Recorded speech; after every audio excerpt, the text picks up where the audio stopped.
Carl Jung, the Swiss psychiatrist who mapped the hidden territories of the human soul, once wrote, "Until you make the unconscious conscious, it will direct your life, and you will call it fate." Think about that. The unexamined, unseen parts of your own mind are charting the course of your existence, and you experience it as a series of random external events you call fate. Jung's entire life's work was a courageous rebellion against this notion. He proposed that we are not helpless sailors on a sea of destiny, but potential navigators, capable of exploring this vast inner ocean, understanding its currents, and consciously participating in our own life's journey. Welcome to Mapping the Soul. In this series, we will embark on that journey. We will use the profound insights of Carl Jung as our map, and the practical framework of the inner vision architecture as our compass. This is a guide to meeting the person you were always meant to be. Today, we begin by understanding the two worlds we all inhabit. The first world is the one we know. It is the world of the ego, the I, that you think of as yourself. It is your conscious mind, your thoughts, your memories, your feelings. In our map, this is a small, well-lit island in the middle of a great ocean. On this island, things make sense. We have our plans, our identity, our sense of control. The second world is the ocean itself. This is the unconscious. Jung saw that this was not just a dark basement for storing repressed memories, as Freud had suggested. It is a vast, creative, and living reality. It is the source of our deepest intuitions, our most powerful emotions, our creativity, and our connection to something larger than ourselves. And this ocean has two layers. The upper layer is the personal unconscious, which contains all the forgotten experiences and unlived parts of our own individual life. But beneath that is something even more profound: the collective unconscious.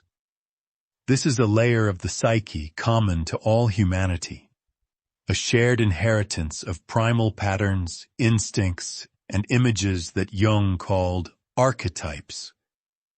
These archetypes are the blueprints for the soul, the great psychic dominants that have structured human experience for millennia. The mother, the hero, the trickster, the sage.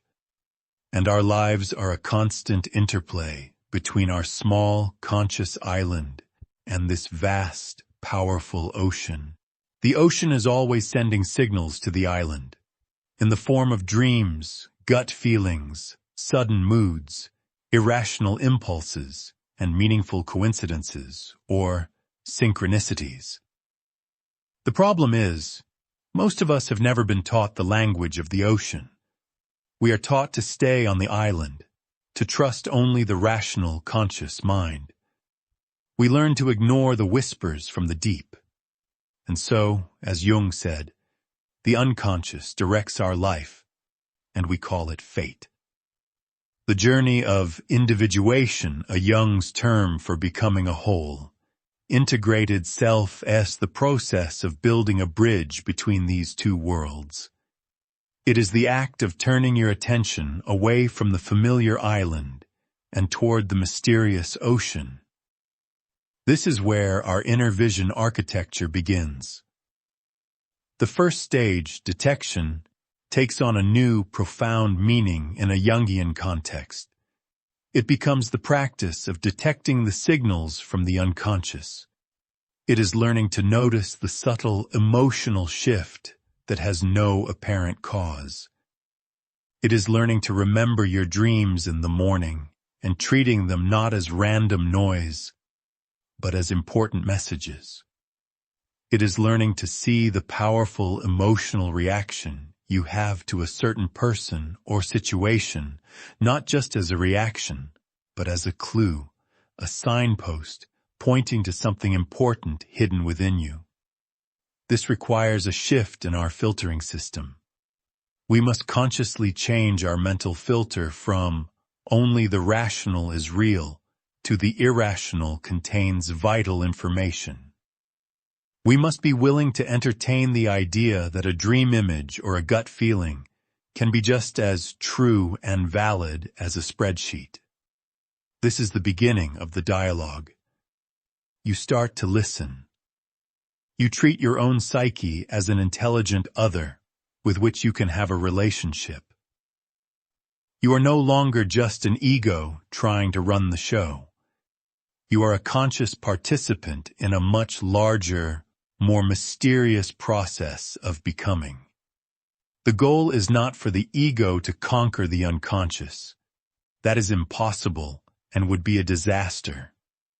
The goal is to establish a respectful and collaborative relationship.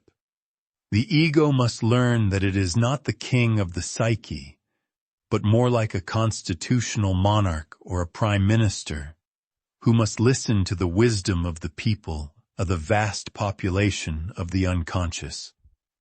This journey can be frightening. When you first turn your attention inward, you may not like what you see. You may encounter parts of yourself you have long denied. You may feel overwhelmed by the sheer vastness of it all. This is normal. It is why Jung's work is often called depth psychology. You are going into the depths. But the promise of this journey is immense. It is the promise of moving from a fragmented life, directed by unseen forces, to a whole life, lived with conscious purpose and a deep sense of meaning. It is the promise of wholeness. In our next episode, we will begin our exploration by examining the first structure we must encounter and understand, the persona. We will explore the necessary and often beautiful mask we all wear to navigate the social world, and the profound danger of mistaking that mask for our true face. For now, the practice is this. Begin to listen.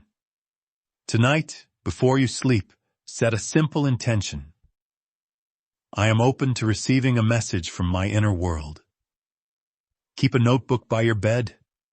When you wake, before you reach for your phone, lie still for a moment and see if you can catch the tail of a dream. Write down whatever you remember, no matter how strange or nonsensical.